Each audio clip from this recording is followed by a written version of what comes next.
네, 청취자분들이 많이 기다리시는 분입니다. 정말 주식 관련해서는 아주 명쾌하게 답을 내주시고 또 여러 가지 질문도 던져주시는 이베스트 투자증권 염승환 이사 또 오래 기다리셨습니다. 연결하겠습니다. 안녕하십니까? 네, 안녕하세요. 네, 자 저희가 수요일은 공정거래위원회 코너가 가끔 들어와서 이렇게 좀 오늘 많이 기다리시는 화면으로 얼굴만 계속 뵙다가 드디어 연결이 됐습니다. 자, 처음부터 얘기를 좀 해봐야 될 것 같은데 뉴욕 증시 PC 물가 지표 발표 앞두고 어떻게 될 건가 이런 기사들이 많이 나오더라고요. 이것 좀 설명해 주시죠. 네, 오늘 이제 미국 증시 같은 경우는 좀 나스닥은 올랐고 다우는 좀 빠졌지만 이제 최근에 주식 시장 흐름만 보면 좀 정체돼 있다. 네. 보시면 되겠고 이제 모멘텀이 좀 소진된 게 엔비디아 이제 실적 발표 끝났고요.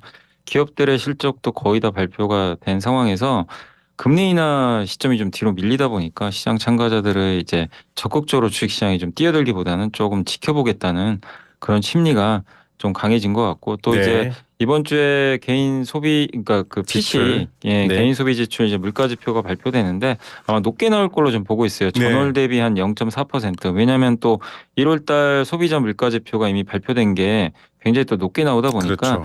예, 개인 소비 지출 물가 지표도 높지 않을까 좀 우려를 하고 있는데 다만 이렇게 예상을 하는데도 주식시장은 그렇게 크게 흔들리지 않는 건 네. 어차피 지금 물가가 좀 높게 나온다고 해도 보통 1월 달에는 좀 계절 효과가 있어서 좀 예측을 좀 빗나가는 경우들이 좀 생기는 경우들이 있었고 네. 거기다가 이미 또 주가에는 뭐 5월, 6월 달 금리 인하하는 것까지 그러니까 5월에는 안 하고 네. 6월에 하는 걸로 이미 좀 많이 알려져 있다 보니까 물가가 뭐 여기서 높게 나온다고 6월에 할 걸 또 7월에 하고 뭐 8월로 뭐 그렇게 미룬다고까지 또 생각은 안 하고 있거든요. 네. 그러다 보니까 주식시장의 영향은 상대적으로 좀 제한돼 있지만 그러나 어쨌든 시장은 뭐 이 예상보다 지금 예상이 높기 때문에 네. 물가가 또 예상치를 넘겨버리면 한번 놀랄 수는 있어요. 그게 또 네. 빌미가 돼서 빠질 수는 있기 때문에 일단 전월 대비 0.4% 이상 오르는지 한번 물가 지표도 잘 체크해 보시면 좀 좋을 것 같고 그리고 개별 기업 쪽에서는 오늘 뭐 그 크루즈 업체들 그 유람선 같은 거 있잖아요. 네. 거기 관련된 기업들의 실적이 좀 잘 나오면서 네. 레저 업체들 주가가 좋았고 가장 눈에 띄었던 것 중에 하나는 이제 바이킹 제약이라고 있는데 네. 젯바운다와 이제 마운자로라고 아마 비만 치료제 많이 들어보셨죠? 이거보다 성능이 더 지금 뛰어난 약이 공개가 됐습니다. 그러다 보니까 이 회사 네. 주가가 무려 121% 올랐는데 비만 치료제도 점점 이게 경쟁이 치열해지는지 모르겠지만 네. 아무튼 새로운 약들이 계속 이렇게 나오고 있다. 이렇게 좀 보시면 좋을 것 같습니다. 네. 자, 오히려 통화 정책이나 뭐 금융 당국의 발언들이 주는 영향은 이제 워낙 많이 영향을 줘서 사람들이 잘 안 흔들리는 것 같습니다. 시장이 좀 선반영하고 움직이는 것들도 있는 것 같고요. 앞서 잠깐 얘기가 나온 건데요. 엔비디아 실적 발표도 화제가 됐습니다만 오늘 관련된 기사들을 검색하다 보니까 미국 대학생들이 가장 가고 싶어하는 회사가 엔비디아라고 합니다. 뭐 2025년에도 우리 잘 될 거다. 젠슨 황 대표가 그런 얘기까지 하더라고요. 엔비디아 천하라는 말도 나오고 있습니다. 이런 상승세 배경은 어떻게 보고 계세요? 엔비디아가 이제 결국 우리가 AI 시대로 이제 진입을 이미 했고 그게 이제 초입 국면이잖아요. 근데 네. 이 초입 국면에서 AI를 하기 위해선 엔비디아의 이 GPU, 이 네. 그래픽 카드가 반드시 필요한데 그게 없으면 아무것도 할 수가 없거든요. 그러다 보니까 거의 이제 독점 기업으로 이제 네. 작용을 하게 되면서 맞습니다. 주가도 실적도 좀 상당히 올라가는 모습인데 그러다 보니까 많은 이제 분들이 좀 여기에 취업하고 싶어 하는 것 같고요. 아우 잠시만 죄송합니다. 지금. 네네네. 이 엔비디아에 대한 관심이 무척 높습니다. 시총이 전년 동기 대비 3.4배 급증을 했고요. 연봉이 22만 달러 정도 약 3억. 미국 대학생들이 그렇게 가고 싶어서 줄을 선다라고 합니다. 역시 월급 많이 주면 좋아하는 거죠. 그보다는 또 네. 미래를 열어가고 있기도 하고요. 여러 가지. 그게 사실은 뭐 작년만 해도 대부분 테슬라 얘기를 했는데 빨리 이게 또 바뀌었어요. 1년 만에 이렇게 또 바뀌어 버렸거든요. 그러니까 사실 주가 따라 또 움직이는 것도 같은데 어쨌든 이제 미국의 엔비디아가 없으면 AI를 할 수가 없는 상황이잖아요. 네. 그래서 당연히 이제 관심들이 높아지고 있고 다만 이제 엔비디아가 좋은 건 맞지만 아까 제가 비만 치료제도 말씀드린 네네. 대로 좋은 데는 경쟁자가 들어오게 맞습니다. 되거든요. 그러니까 엔비디아 스스로가 이 경쟁자들을 어떻게 이겨낼지가 저는 좀 관건이 될 것 같고 네. 어쨌든 올해까지는 걱정하실 필요 없는데 일단 이제 내년부터는 경쟁이 좀 치열해질 것 같고 뭐 엔비디아를 견제하기 위해서 이제 자체적으로 오픈 AI도 그렇고 마이크로소프트도 메타도 그렇고 자체 칩을 만든다고 또 얘기를 했거든요. 예. 그런 것들에 대한 이제 우려감도 남아 있는데 그래서 25년도가 좀 엔비디아한테는 좀 변곡점이 될 것 같고 다만 올해까지는 이걸 뭐 대체할 만한 대체제가 아직은 없거든요. 예. 엔비디아 질주는 일단 이어질 텐데 다만 주가 측면에서는 너무 올라갔기 때문에 네. 얼마만큼 좀 지금 최근엔 좀 지지부진하거든요. 근데 예. 이제 주가 급등했다는 부담을 어떻게 떨쳐내느냐가 좀 관건이 될 것 같습니다. 예. 이렇게 잘 되면 또 인재가 몰리고 그 몰린 인재들이 또 뭔가 기술이나 혁신을 주도하면은 더 올라가는데 주변에서 그냥 지금 굉장히 뭐랄까요. 이 방송과 또 경제 용어로 설명을 하셨습니다만 아직도 많은 분들이 저는 사실 이 미국 투자는 해본 적도 없고 안 갖고 있는데 예. 많은 분들이 그래서 그러면 엔비디아 지금 사야 돼라고 물어봅니다. 어떻게 답해야 되나요? 근데 이미 뭐 주가가 많이 오른 건 사실이잖아요. 네. 그래서 뭐 좋은 건 다 알려져 있기 때문에 저는 뭐 뒤늦게 쫓아가는 건 항상 반대고 네. 엔비디아 주가 보시면 저번에 실적 발표 하기 전에 네. 한번 잠시 급락했었거든요. 네, 네.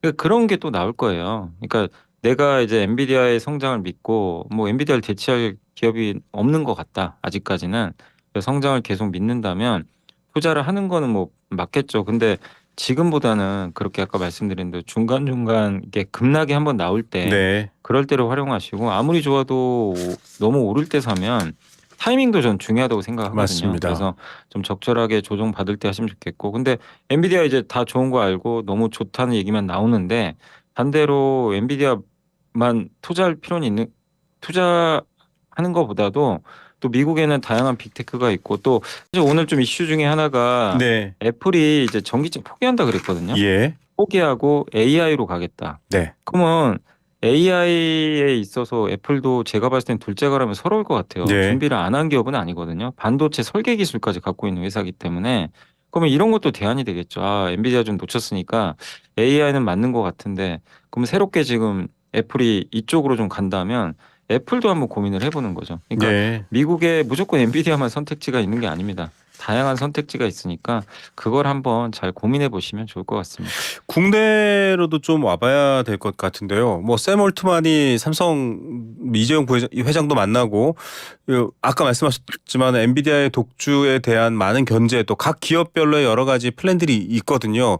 이 부분도 좀 봐야 되는데 국내는 어떻게 보십니까? 지금 엔비디아가 투자하는 주식도 막 올라가고 있어서 뭐 네. 굉장히 관심이 높거든요.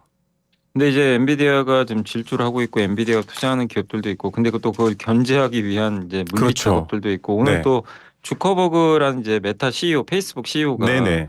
한국에 이제 와서 뭐 이 여러 또 이제 관계자들을 만나고 간다고 하는데 결국 그게 뭐냐면 이제 엔비디아 견제거든요. 네. 우리 이제 반도체 필요하다. 그러니까 사실 어떻게 보면 다 기승전좀 반도체로 네. 모든 게 좀 집중되는 그런 좀 상황인 것 같은데 그만큼 엔비디아의 영향력이 뭐 세다고 밖에 볼 수 없는 것 같고 사실 테슬라도 그랬잖아요. 네. 테슬라가 너무 잘 나갈 때 또 다른 회사들이 이렇게 또 견제를 하는 모습들이 나왔는데 그러나 테슬라의 지금 위치가 여전히 견고한 것처럼 엔비디아가 쉽게 뭐 그 위치를 뺏길 걸로 보지는 않은 것 같습니다. 근데 이제 엔비디아 이렇게 질주할 때 또 옆에서 같이 가는 기업들도 분명히 네. 있거든요. 근데 지금 이 기업들은 이제 또 올랐기 때문에 지금 당장 투자하지 마시고 한번 공부는 해보시되 가장 대표적인 기업 중에 하나가 슈퍼마이크로라고 아마 들어보셨을 네. 거예요. 그 인공지능 데이터 센터. 네. 요걸 이제 만드는 좀 기업 중에 하나인데 이 기업도 상당히 좀 주가가 많이 올랐고 또 한 가지가 버티브라는 기업을 들어보셨는지 모르겠는데 네. 이제 코드로는 VRT라는 기업이거든요. 네. 뭐냐면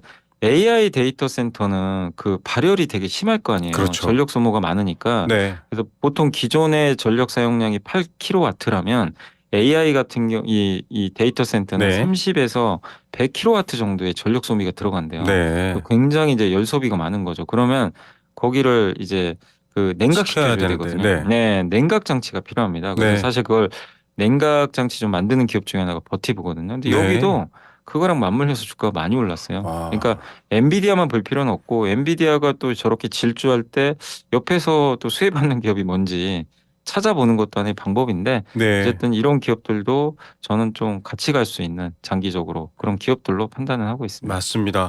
데이터 센터가 세계 화두고요. 뭐 아주 추운 지방에 만드는 그런 회사들도 있습니다. 그런 관련된 것들도 좀 공부를 해보시면 좋겠다고 하셨고 세계 최대 모바일 박람회 MWC 2024도 얘기가 나오는데 사실 이 CES 2024 때도 2023 때도 중국이 사실 AI 관련해서 굉장히 많은 기업들이 있거든요.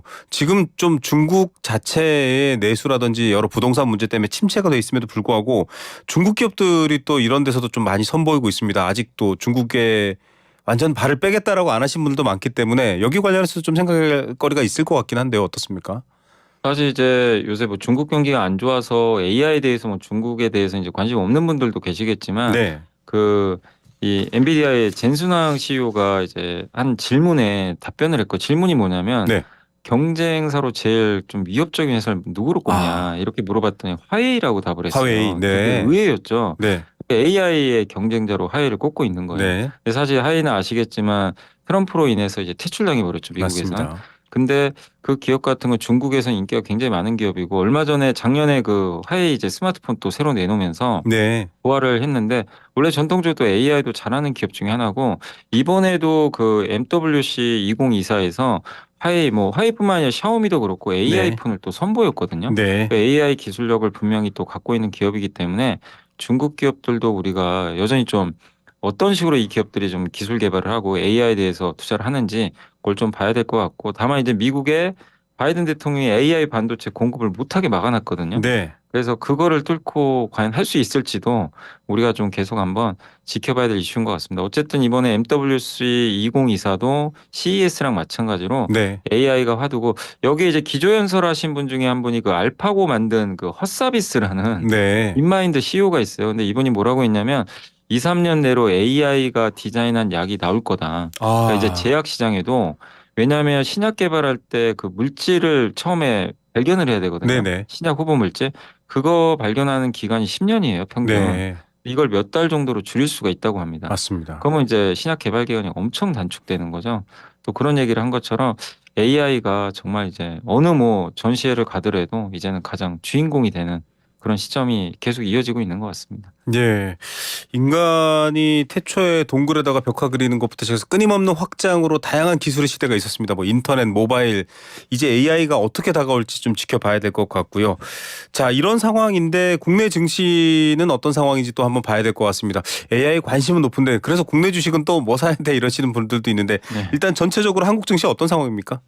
이번 주에 좀 들어와서 밸류 프로그램 아마 기억하시겠지만 기업 네. 밸류 프로그램 발표되고 좀 실망했거든요, 사람들이. 예, 맞습니다. 그래서 이제 주가 좀 어제까지는 빠졌는데 오늘은 급등했어요. 오늘은 이제 코스피가 27포인트 아마 저는 이제 그것 때문으로 생각하는 게 뭐냐면 이복형 금감원장이 네. 오늘 아마 기자회견이 있었던 것 같은데 거기서 뭐라고 했냐면 네. 만약에 제대로 뭘 이게 기업 주주환원이나 이런 거에 좀 네네. 등한시하거나 그런 기업들 같은 경우는 퇴출 얘기를 했습니다. 퇴출도 네. 시키겠다. 페널티가 나왔어요. 네. 지원책이 아니라.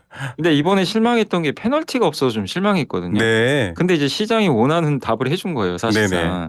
그럼 강제성이 들어가면 기업들은 어쨌든 해야 됩니다. 그렇죠. 맞습니다. 네, 그래서 그걸 정확하게 이제 짚고 얘기하셨기 때문에 시장을 좀 정확히 알고 대답을 하셨구나. 근데 이제 네. 관건은 걸 실행을 해줘야 되겠죠. 옥석 근데 가리기 어쨌든 실행을 해야 한다. 네, 네. 근데 이제 결국 그 발언이 금감원장 입에서 나왔기 때문에 시장은 할 거라고 좀 믿고 오늘 특히 저밸류 기업들 중에 가장 대표적인 기업이 자동차잖아요. 그래서 네네. 오늘 현대차, 기아가 4% 가까이 올랐습니다. 급등을 했고 삼성물산이 5%, 뭐 지주회사들이 많이 올랐는데 네. 결국 그런 것들이 이제 오늘은 좀 긍정적으로 작용했고 또 코스닥도 오늘 좋았던 게 그동안 2차 전지가 좀 부진했잖아요. 네. 근데 오늘 에코프로 BM이 8%나 올랐거든요.